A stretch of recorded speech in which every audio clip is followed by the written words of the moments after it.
Court से नहीं मिली राहत, थाईलैंड के फ्रंटलाइन वर्कर्स को मिलेगी फाइजर की शॉट्स। इन्हीं बड़ी खबरों के साथ करेंगे बुलेटिन की शुरुआत। नमस्कार, मैं हूं पूजा शर्मा और आप देख रहे हैं इंडोथाई न्यूज। पूरी दुनिया में कोरोना का कहर अभी भी जारी है, जिसको लेकर पूरी दुनिया में ज्यादातर देशों ने अभी भी यात्राओं पर प्रतिबंध लगा रखा है। इसी बीच सऊदी अरब ने अपने नागरिकों के लिए एक और नई चेतावनी जारी की है। जी हाँ, सऊदी अरब ने अपने नागरिकों के लिए ये चेतावनी जारी की कि जो भी व्यक्ति रेड लिस्ट में शामिल देशों की यात्रा करेगा वो बड़े से बड़े दंड का भागीदार होगा और उसकी यात्रा करने पर 3 साल का प्रतिबंध भी लगाया जाएगा। आपको बता दें कि सऊदी अरब ने ये फैसला इसलिए लिया है ताकि कोरोना के प्रसार को जल्द से जल्द रोका जा सके और देश में नए वेरिएंट को फैलने से भी रोका जा सके। वहीं कुछ अधिकारियों ने बताया कि मई के महीने में बिना अधिकारियों की अनुमति के कुछ यात्रियों को विदेश की यात्रा करने की अनुमति दी गई थी, जिस दौरान उन्होंने कुछ नियमों का उल्लंघन किया था और उसके बाद ये फैसला लिया गया है।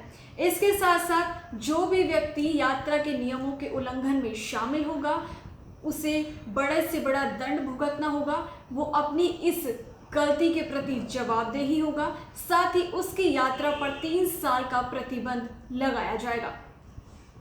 सऊदी अरब की इस रेड लिस्ट में भारत का नाम भी शामिल है। भारत के साथ साथ इसमें Pakistan, Turkey, Indonesia, South Africa, UAE, Argentina, Vietnam जैसे बड़े देशों का नाम शामिल है। वहीं सऊदी अरब ने यह भी साफ कर दिया कि दुनिया में कोरोना फिर से पैर पसारने लगा है, लेकिन इसको रोकने के लिए सभी को प्रयास करने होंगे और इसीलिए ये कदम उठाया गया है।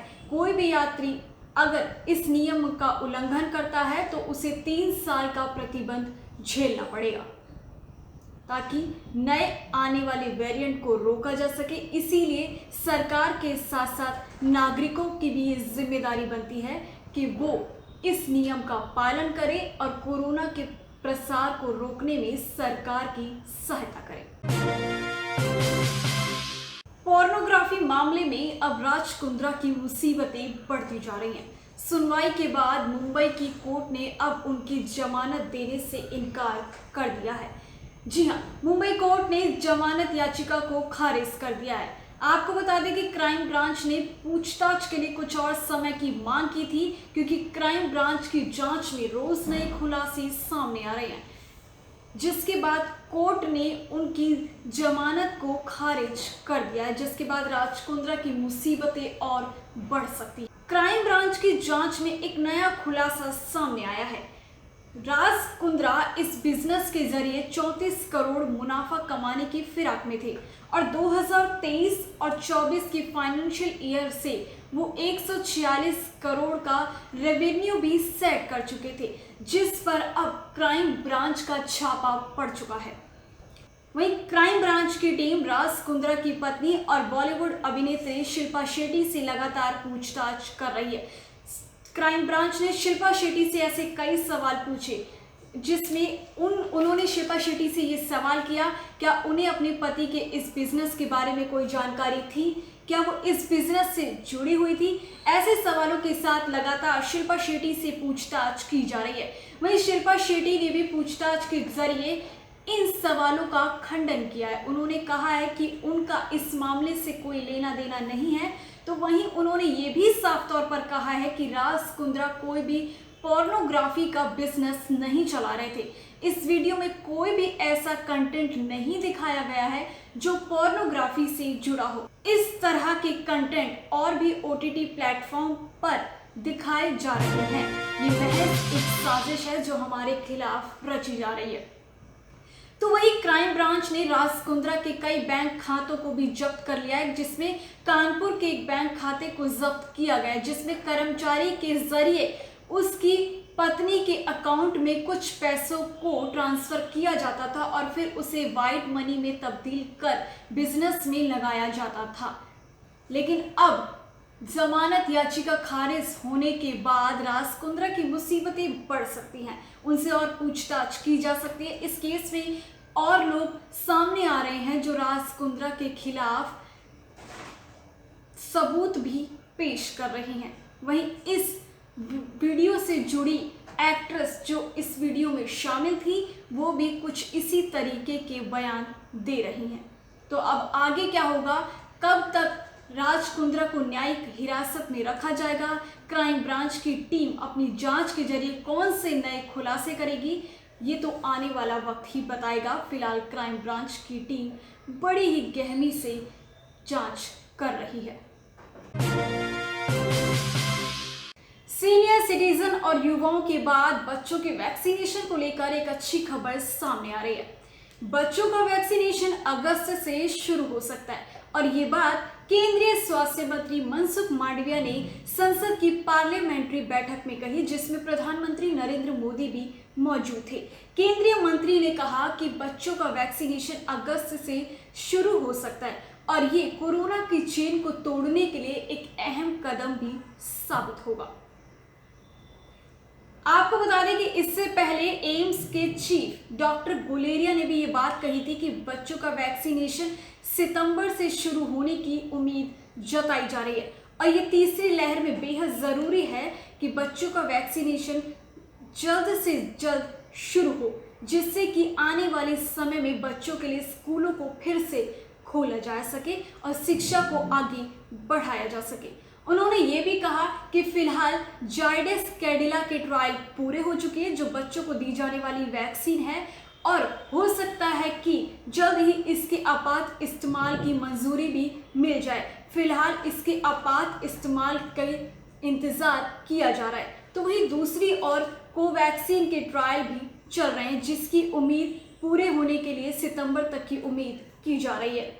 वहीं आपको बता दें कि इससे पहले फाइजर की वैक्सीन भी बच्चों के लिए अप्रूव हो चुकी है और इस तरह वैक्सीन का अप्रूव होना एक बड़ा कदम है, क्योंकि बच्चों के लिए वैक्सीनेशन शुरू होना उतना ही ज़रूरी है जितना कि युवा और बुजुर्गों के लिए, क्योंकि ये देखा गया है कि भारत में दूसरी लहर आने के बाद बच्चों में कोरोना का संक्रमण बड़ी तेज़ी से बढ़ा है, जिसका सबसे बड़ा उदाहरण महाराष्ट्र है।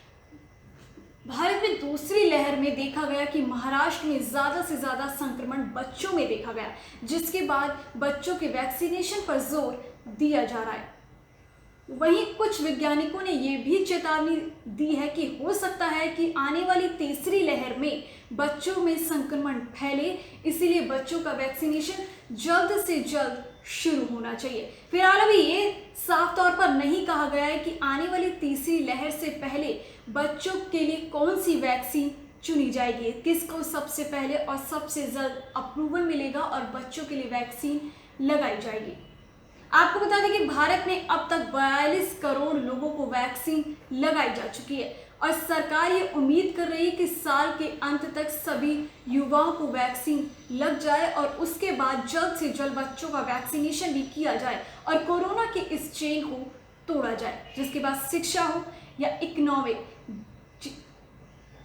जिसके बाद शिक्षा हो या अर्थव्यवस्था अपनी पटरी पर आ सके और देश की स्थिति को फिर से सुधारा जा सके।